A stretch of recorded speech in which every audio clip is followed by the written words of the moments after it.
কিরে ফেলানি, আমাদের গেদু ভাই এখনো আসছে না কেন? স্যারের আসতে লেট হয় রোজ রোজ। গেদু রোদে একটু আগে আসে, আমরা তো প্রতিদিন একটা করে গান শুনতে পারি। আমাকে কেন জিজ্ঞাসিস? তুই তো জানিস ঝটকা লেবু একটু দেরিতে আসে। স্যার আসার কিছুক্ষণ আগেই চলে আসবে, টেনশন করিস না। আর আমরাও গান শুনবো। যদি প্রতিদিন স্কুলে আসতে আমার দেরি হয়ে যায়, আমি কি করিব হয়, আমি কি করিব হয়। আমি রোজ ভাবি তাড়াতাড়ি যাবো আজকে ভাই, আমি কি করিব হয়, আমি কি করিব হয়। যদি প্রতিদিনই আসতে আমার দেরি হয়ে যায়, আমি কি করিব ভাই, আমি কি করিব হয়। স্যার প্রতিদিনই আমায় বলে মারবে মারবে ভাই, তবু মারে না আমায়, আমি কি করিব ভাই, আমি কি করিব ভাই। ভেবে ভেবে রোজ আমি স্কুলে যাব তাড়াতাড়ি হয়, তবু দেরি কেন হয় আমি বলতে পারি না ভাই, কি করিব হয়, আমি কি করিব হয়। যদি প্রতিদিনই আসতে আমার দেরি হয়ে যায়, স্যারে বকা দিবে এটাই তো ভাই, কি করিব হয়, আমি কি করিব হয়। ও গেদু, তুই আয় আয় আয়, কি করবি আয়, আমি বলে দিচ্ছি কি করবি। এই রে, ছাত্র আজকে আমার আগে ক্লাসরুমে এসে গেছে, কি যে করি এখন। এই তুই ফিস ফিস করে ওখানে দাঁড়িয়ে কি বলছিস? তুই আমার কাছে আয় দেখি। স্যার আজকে আসতে আমার একটু দেরি হয়েছে, এমনিতে না কিন্তু আমার একটু রাস্তায় সমস্যা হয়েছিল, আমার জুতা ছিঁড়ে গিয়েছিল। আয়, তোদের তো আর ছিঁড়াছিঁড়ির কোনো অভাব নাই। কারোর প্যান্ট ছিঁড়ে যায়, কারোর জুতা ছিঁড়ে যায়, কারোর প্যান্টের চেন ছিঁড়ে যায়, সব স্কুলে আসার সময়। ঠিক আছে, জায়গায় গিয়ে বস। যাক, আজকের মতো মনে হয় বেঁচে গেলাম। Thank you sir, thank you thank you. এই ঠ্যাঙ্কই মানে কি? ঠ্যাঙ্কই না মানে স্যার ওই যে ধন্যবাদ ধন্যবাদ। ধন্যবাদ? তো ঠ্যাঙ্কই করছিস? স্যার ইংরেজি বললাম, আপনি কি ইংরেজি বোঝেন না? ওইটা থ্যাঙ্কই না রে, থ্যাঙ্কই না, থ্যাংক ইউ। ও হয়েছে স্যার, আমি ইংরেজি জাহাজ তো, তাই একটু একটু ও পানি উল্টা পাল্টা ঢেউ লাগিয়ে যায়। ঠিক আছে, তোদের আজকে আমি ক্লাস নেবো পানি সম্পর্কে। পানির উপকারিতা এবং পানির অপকারিতা সম্পর্কে বলতে হবে। এরপর তুই খাড়া, তুই বল পানি আমাদের কি উপকারে আসে, একটা পানির উপকারিতা বল। স্যার পানি এমন একটা জিনিস যেটা না পান করলে কোনো পানি বেঁচে থাকতে পারবে না। পানি আমাদের তৃষ্ণা মেটায়, পানি আমাদের শরীরকে সতেজ রাখে। স্যার পানি গাড়ির ইঞ্জিনে যেমন তেল দেওয়া লাগে, তেল দিলে গাড়ির ইঞ্জিন চলে, ঠিক পানি আমাদের শরীরের জন্য তেমনই একটি জিনিস, তেলের মতো কাজ করে। পানি শূন্য হয়ে গেলে আমাদের শরীর ঠিকঠাক কাজ করে না, আমাদের শরীরের শক্তি কমে যায়। বাবা, খুব ভালো বলেছিস। পটকা বস। তারপরে কি আছিস? এই ফেলানি, তুই বল পানি আমাদের কি উপকারে আসে, পানির একটি উপকারিতা বল। স্যার পানি মেয়েদের শরীরের জন্য বিশেষ উপকারিতা আছে। দিনে 8 গ্লাস পানি পান করলে ত্বক এত সুন্দর হবে যা দেখে বিউটি পার্লারের পার্লাসিয়ানরা অটোগ্রাফ নিতে আসবে। আপু, আপনি কি ব্যবহার করেন আপনার ফেসে? তাই আমাদের মেয়েদের বিশেষ করে দিনে 8 থেকে 10 গ্লাস পানি পান করা অতীব জরুরি, যাতে করে আমাদের সৌন্দর্য আরো বৃদ্ধি হয় এবং সৌন্দর্য ভালো থাকে। বাবা ফেলানি, তুই খুব ভালো বলেছিস, বস। তারপরে কি আছিস রে গদা?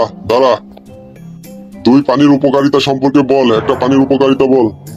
স্যার পানির হচ্ছে এমন একটা জিনিস যেটা ছাড়া আমরা গোসল করতে পারি না, আর পানি ছাড়া আমরা কখনোই গোসল করতে পারবো না। আর যদি আমরা গোসল না করি তাহলে আমাদের গা দিয়ে একটি দুর্গন্ধ বের হয়, যার কারণে আমরা মানুষের মধ্যে যেতে পারি না। বিশেষ করে মেয়েদের আশপাশে তো যেতেই পারবো না, কারণ আমাদের শরীর দিয়ে গন্ধ বেরালে মেয়েরা তো নাক চেপে ধরবে এবং আমাদের দেখে বমি করে দিবে।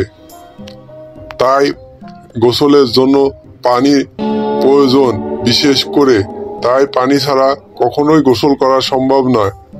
তাই বন্ধুরা, যে যেখানে থাকো না কেন, যাই করো না কেন, বাইরে যাওয়ার আগে অবশ্যই গোসল করে শরীর পরিষ্কার করে যাবে, তাহলে তোমার শরীর দিয়ে কোনো দুর্গন্ধ বেরোবে না।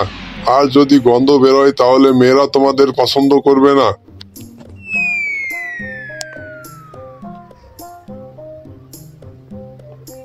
হয়েছে গদা, তুই একটু বেশি বলে ফেললি, বস বস। তারপরে কি আছিস রে ঝটকা?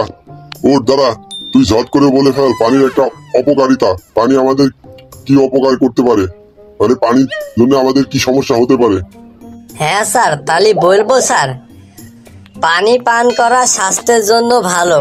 কিন্তু অতিরিক্ত পানি পান করলে আমাদেরকে বারবার টয়লেট সাহেবের কাছে যেতে হবে, কারণ অতিরিক্ত পানি আমাদের শরীর ভিতরে কখনোই থাকবে না, সে উপচে বের হয়ে যেতে চাবে। আর যখনই পানি বের হয়ে আসতে চাবে তখনই আমাদেরকে বারবার টয়লেট সাহেবের কাছে যেতে হবে। তাই একেবারে অতিরিক্ত পানি না পান করাই ভালো। বাহ ঝটকা, তুই খুব ভালো বলেছিস। বস বস। তারপরে কে আসিস রে? কদু, তুই একটা পানির অপকারিতা বল দেখি, কেমন পারিস? স্যার বলবো স্যার? স্যার পানি আমাদের জন্য খুবই ভালো, কিন্তু কখনো কখনো পানি আমাদের জন্য সর্বনাশও হয়ে যায়। যেমন নদীতে পানি অতিরিক্ত বেড়ে গেলে বন্যা হয়ে যায়, আর বন্যা হয়ে গেলে রাস্তাঘাট বাড়িঘর সব ডুবে যায়। আর রাস্তাঘাট বাড়িঘর ডুবে গেলে তখন আমাদেরকে নৌকায় চলাচল করতে হয়। তাই অতিরিক্ত পানি আমাদের জন্য ভালো না। হয়েছে কদু, তুই বস, তোর অনেক সুন্দর হয়েছে, বস। হ্যাঁ, তারপরে কে আছে? গেদু, তুই একটু বলতো পানির অপকারিতা সম্পর্কে। স্যার বলিব স্যার, তাহলে শুনুন স্যার, শুনুন। আরে পানি পানি পানি পানি পানি, অতিরিক্ত পানি পানি পানি পানি পানি, পানি পানি পানি চানে পানি পানি পানি, চানি পানি পানি পানি পানি, অতিরিক্ত পানি খরচ করলে হয়, অতিরিক্ত পানি খরচ করলে হয় মাসের শেষে বিল আসিলেই বোঝা যায় পকেট খালি হয়, পকেট খালি হয়। তাই ভাই গোসলেতে পানি সাশ্রয় করে যান, তাই ভাই কাপড় চোপড় ধোয়াতে পানি সাশ্রয় করে যান। অতিরিক্ত পানি ব্যবহার করলে ভাই মাসের শেষে বোঝা যায়, বিল আসলেই ভাই পকেটটা খালি হয়। আরে পানি পানি পানি পানি পানি, তাই আমি বলে যাই ভাই অতিরিক্ত পানি ব্যবহার করবেন না ভাই, প্রয়োজন যতটুকু ততটুকু ব্যবহার করুন, অযথা এক ফোঁটা পানি নষ্ট না করুন। পানি পানি পানি পানি পানি পানি পানি, পানি পানি পানি পানি পানি পানি পানি। গেদু, তোকে কি আমি গান গাইতে বললাম? তোকে আমি বলতে বললাম পানির অপকারিতা সম্পর্কে একটা বল, তুই তো গান শুনিয়ে দিলি। স্যার এই ক্লাসের ভিতরে একমাত্র আমি অনলি ওয়ান পিস ব্লুটুথ গেদু ভাই, তাই আপনি তো জানেন আমি একটু সুর পছন্দ করি, মানে গান গাইতে ভালোবাসি। তাই তো আমি আপনাকে পানির অপকারিতা সম্পর্কে একটু সুরে বলে দিলাম স্যার। হয়েছে, ক্লাসের টাইম তো শেষ হয়ে গেল। ঠিক আছে, তোরা বস, আমি গেলাম।